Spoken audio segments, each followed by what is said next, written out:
Hello everyone. Question number 1। किस भारतीय राज्य ने डीपीएस फ्लेमिंगो झील को संरक्षण रिजर्व घोषित किया है? Which Indian state has declared DPS flamingo lake as a conservation reserve? Gujarat, Maharashtra, Tamil Nadu या केरला? इसका करेक्ट आंसर हो जाएगा B, Maharashtra. First satellite wetland of TCFS to gain protected status. TCFS का पहला सैटेलाइट वेलेंट संरक्षित दर्जा प्राप्त करने वाला ये जो डीपीएस फ्लेमिंगो झील है is the first wetland connected to the Thane Creek Flamingo Sanctuary to be designated as a conservation reserve, highlighting its ecological significance. ये जो झील है जो कि फ्लेमिंगो अभयारण्य से जुड़ी हुई पहली आर्द्र भूमि है जिसे संरक्षण रिजर्व के रूप में नामित किया गया है, जो इसके पारिस्थितिक महत्व को उजागर करती है। Response to environmental concerns.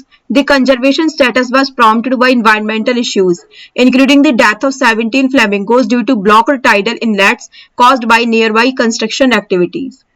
इससे क्या हुआ है, ये संरक्षण का दर्जा इसलिए दिया गया है क्योंकि बहुत सारे इन्वायरमेंटल इश्यूज को ध्यान में रखते हुए, जिसमें आसपास के निर्माण गतिविधियों के कारण अवरुद्ध ज्वारी या इनलेट के कारण 17 फ्लेमिंगो की डेथ हुई थी। Question number 2। किस भारतीय राज्य ने महिला सशक्तिकरण के लिए महिला संवाद अभियान शुरू किया? Which Indian state launched the Mahila Samvad campaign for women's empowerment? Uttar Pradesh, Bihar, Madhya Pradesh या राजस्थान? इसका करेक्ट आंसर हो जाएगा B, Bihar. Extensive outreach through women dialogue vehicles, approximately 600 specially occupied vehicles with large television screens will traverse all 38 districts.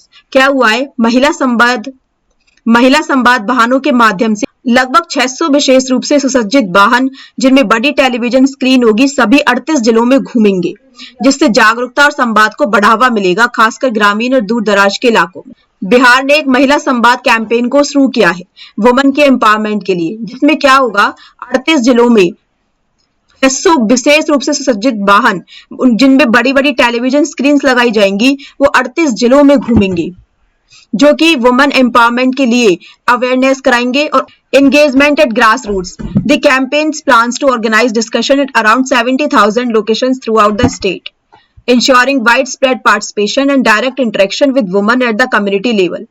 जमीनी स्तर की भागीदारी होगी। अभियान की योजना पूरे राज्य में लगभग 70,000 स्थानों पर चर्चा आयोजित करने की है, जिससे क्या होगा, समुदाय स्तर पर महिलाओं की व्यापक भागीदारी और उनके साथ सीधा संवाद सुनिश्चित हो पाएगा।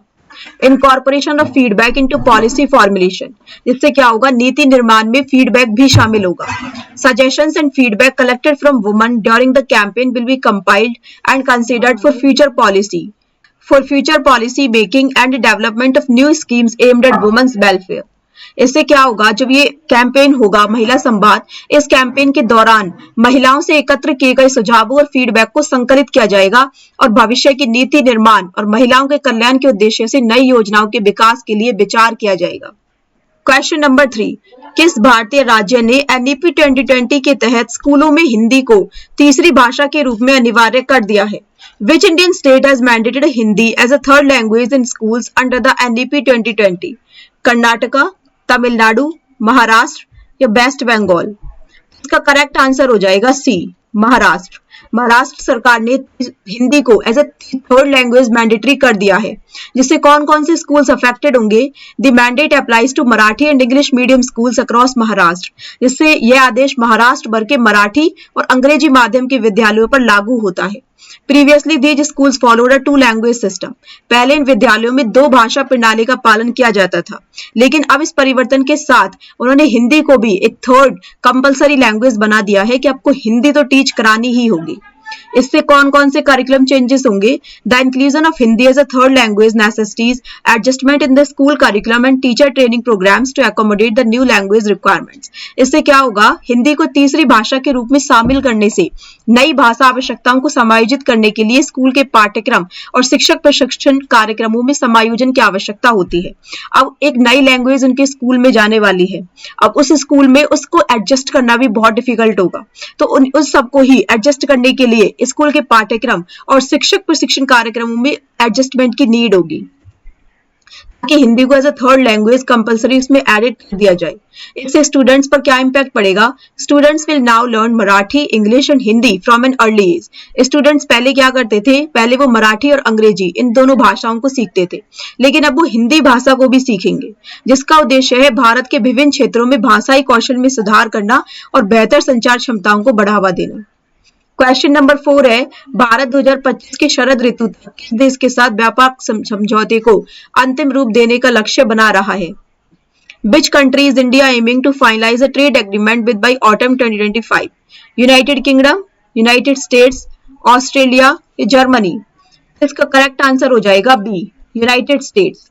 अब इस एग्रीमेंट का ऑब्जेक्टिव क्या है? India seeks to conclude a partial trade pact with the US by autumn 2025 to enhance bilateral trade relations and prevent the imposition of higher tariffs by the US. इस समझौते का उद्देश्य है द्विपक्षीय व्यापार संबंधों को बढ़ाने और अमेरिकी द्वारा जो उच्च टैरिफ लगाए जा रहे हैं, हाई टैरिफ लगाए जा रहे हैं, इनको रोकने के लिए 2025 की शरद ऋतु तक अमेरिका के साथ एक इंडिया ने सोचा है कि वो यूएस के साथ एक पार्शियल ट्रेड पैक्ट बनाया जाएगा।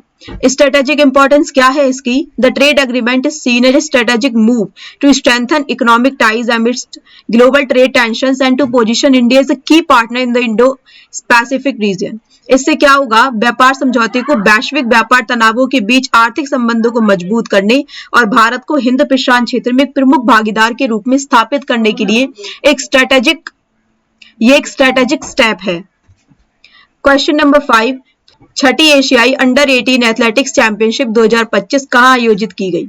Where was the 6th Asian under 18 athletics championship 2025 held? Indonesia, South Arabia, India या थाईलैंड? तो इसका करेक्ट आंसर हो जाएगा बी, सऊदी अरेबिया। ये जो इवेंट वेन्यू और इसकी डेट्स हैं, the championship took place at Prince Nayef sports city in Qatif, Saudi Arabia, जो कि हुई है 15 अप्रैल से 18 अप्रैल तक। इसमें पार्टिसिपेशन किस किस ने किया है? एथलीट्स फ्रॉम 31 एशियन कंट्रीज, 31 एशियाई देशों के एथलीटों ने जिसमें भाग लिया था। अब बात करते हैं कि इसमें इंडिया की परफॉर्मेंस कैसी रही थी। India secured a total of 11 medals. India ने इसमें टोटल 11 मेडल्स जीते, जिसमें एक गोल्ड है, 5 सिल्वर है एंड 5 ब्रॉन्ज है। इसमें नोटेबल अचीवमेंट कौन सी है? Himanshu won India's only gold medal in the boys javelin throw event. इसमें हिमांशु ने लड़कों की भाला फेंक जैवलिन थ्रो इवेंट में भारत का एकमात्र गोल्ड मेडल जीता है। इस इवेंट का सिग्निफिकेंस क्या है? This was the first time Saudi Arabia hosted the Asian U18 athletics championship. इस इवेंट का बहुत ज्यादा महत्व इसलिए भी है क्योंकि ये पहली बार है जब सऊदी अरब ने एशियाई अंडर 18 एथलेटिक्स चैंपियनशिप की मेजबानी की है।